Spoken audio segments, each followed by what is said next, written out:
ஓய்வு பெற்ற தோழர்கள் உடனடியாக மேடைக்கு வந்து சொல்லி ஒரு மாதிரி கேட்டுள்ளார்.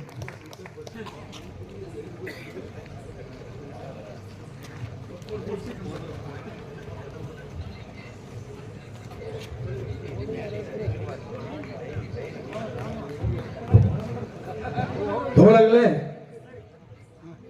கருத்தரங்கிற்கு வந்திருக்கக்கூடிய உங்கள் அனைவரையும் பாதம் தொட்டு வணங்கி, என்னை 1000 முறை கைது செய்தாலும்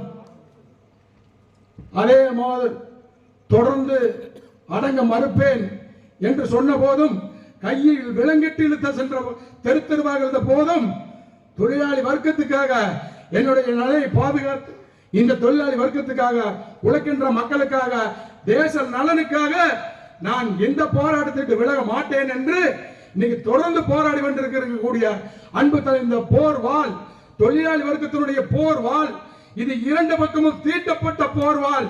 எந்த பக்கம் தொட்டங்கினாலும் சாம்சாங் கதிதான் என்று கூறி, இந்த அற்புதமான இந்த நேரத்திலே என்னுடைய அன்பு தலைவன் வர்க்க போராளிக்கு எங்களுடைய கைத்தறி ஆடையை காணிக்கையாக்கி வாழ்த்துக்களை கூறி விரும்புகிறேன்.